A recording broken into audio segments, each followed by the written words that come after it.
¿verdad? Otras que conservan todas las ediciones del Talmud, conservan las páginas de la edición de Vilna, con su numeración A y B. Y los tenemos con las traducciones modernas. Acaba de salir la de Steinsaltz en una nueva edición de la edición Koren. Esa se la recomiendo a los que entiendan de esto, ¿verdad? Es nada más el texto del Talmud, pero trae las explicaciones de Steinsaltz.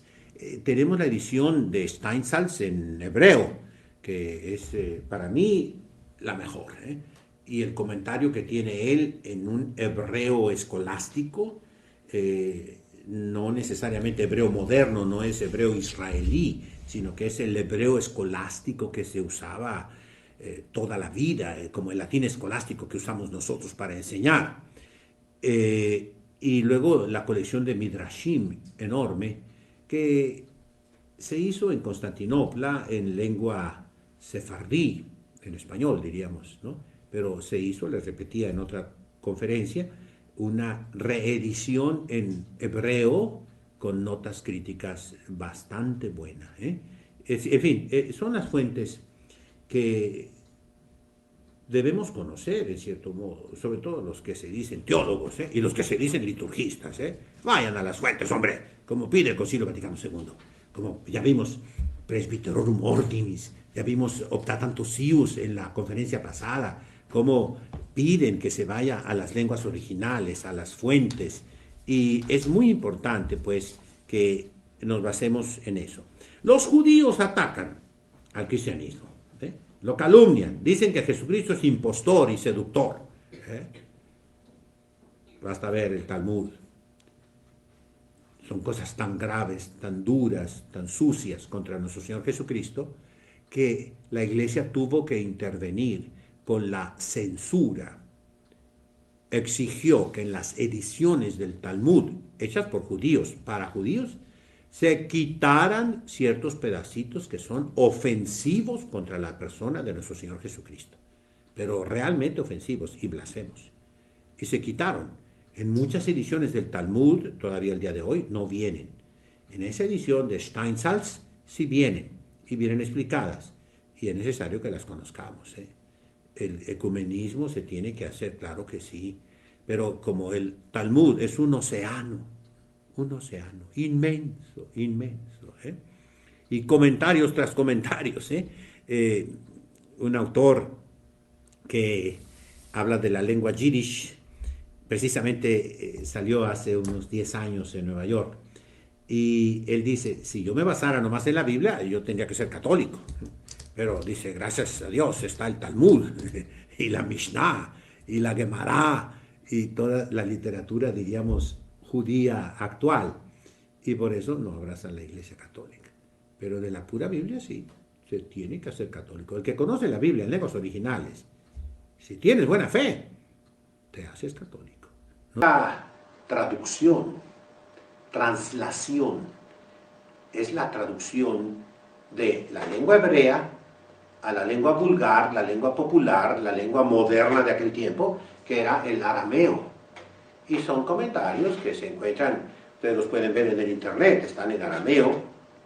En Cincinnati, Ohio, en Estados Unidos, hay un instituto que ha publicado en internet en forma electrónica todos los Targumim, aparte de estas fuentes que acabo de citar, se llama Lexicon Aramaicum, Aramaic Lexicon, un léxico de la lengua aramea, y pone todas las fuentes arameas, ¿verdad? Ahí está también la traducción Peshito en arameo, está la traducción heraclense y las diferentes variantes cristianas, de las traducciones a los Santos Evangelios, al Nuevo Testamento. Es una cosa maravillosa lo que se puede hacer hoy con el internet, ¿verdad? Entonces, estos volúmenes de Strack y de Billerbeck son básicos para cualquier liturgista, para que puedas entender el respeto tan grande que le debes de tener a la liturgia católica. que viene, lo repito y lo repito y lo repito, no digo con conocimiento de causa porque es mucha pretensión, pero con un poquito de conocimiento de causa, viene desde antes de nuestro Señor Jesucristo.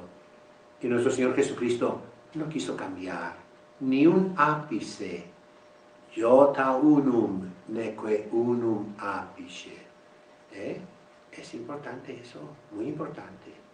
Aparte de esas fuentes que he nombrado hace un momento, existe otra fuente muy importante que se llama la Cábala. La Cábala consta de el Sefer Yetzirah, que es sobre Abraham. Consta de un comentario al Cantar de los Cantares y sobre todo de el Zohar, que es un volumen grueso en un arameo mezclado con arameo medieval, sobre todo de España, pero que tiene partes antiquísimas. Y el estudio de la Cábala no se permite a cualquier rabino, no, es muy difícil. Y es difícil precisamente porque contiene peligros para los judíos. Un primer peligro para judíos y cristianos y para todo lector es que ahí habla de mística. Y la mística es la unión con Dios, pero tiene muchos errores, diríamos hoy herejías, como las encontramos en el Talmud. De hecho, la Iglesia prohibió ciertas secciones del Talmud, las censuró, y en muchísimas ediciones del Talmud no aparecen esas secciones que la Iglesia Católica mandó quitar, porque son ofensivas en grado máximo contra nuestro Señor Jesucristo. Son blasfemias, muy duras, muy duras. De todas maneras, estamos hablando del Sefer Zohar. Zohar significa iluminación. Y hay traducciones. En Los Ángeles hay un instituto de la Cábala, ha hecho traducciones en inglés y en español, son cerca de 30 volúmenes, un día se los traigo para que los vean, ¿verdad? Está el texto original y una traducción. Se están haciendo otras traducciones más científicas, únicamente la traducción. El que les acabo de decir de Los Ángeles está un poco revuelto, ahí entra la famosa actriz Madonna, ¿verdad?, que ha financiado esas cosas, ha ayudado, y se puede dudar de la seriedad un poquito científica de eso, pero el Sefer Zohar es muy difícil, tiene un peligro para todos. Por eso se decía que el niño debe primero leer la Sagrada Escritura, la Torá, los Nevi'im y los Ketubim, o sea, la ley de Moisés, de memoria, Génesis, Éxodo, Levítico, Números y Deuteronomio, de memoria.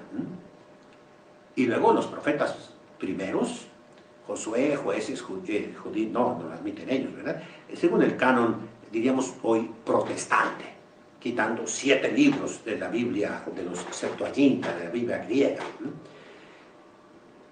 Y a los 12 años, piensen en Jesús adolescente, que a los 12 años está en el templo en medio de los maestros, de los doctores de la ley. Audiente milos et interrogante meos, que los oye, los escucha y les pregunta, y todos se quedan admirados de su sabiduría, ¿verdad?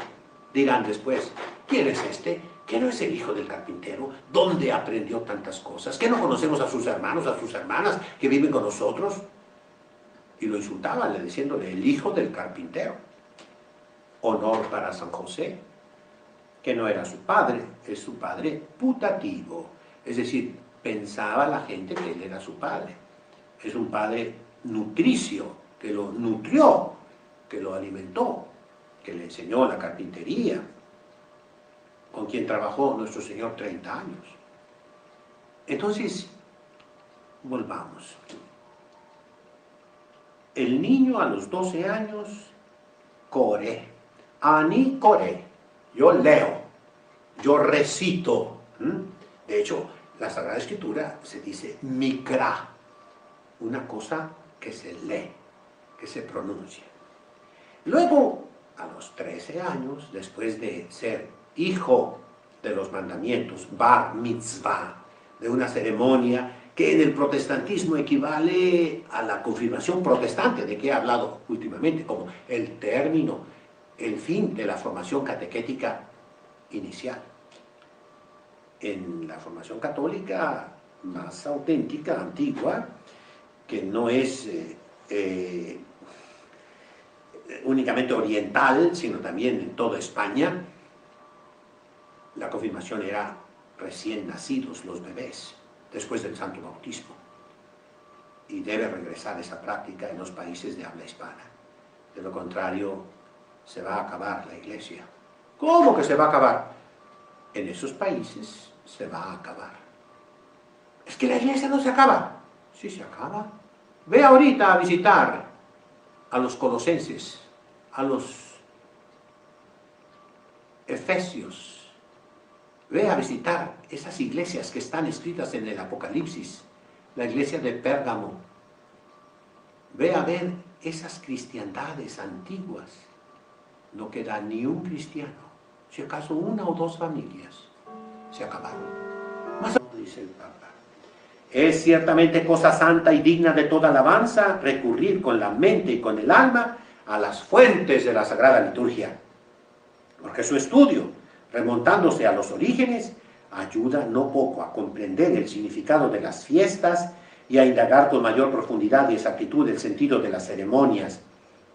Pero ciertamente no es tan santo y loable el reducir todas las cosas a las antiguas.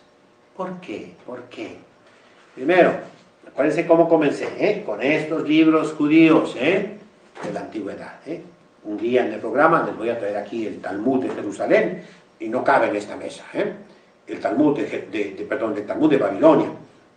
El de Jerusalén sí cabe. Les voy a traer el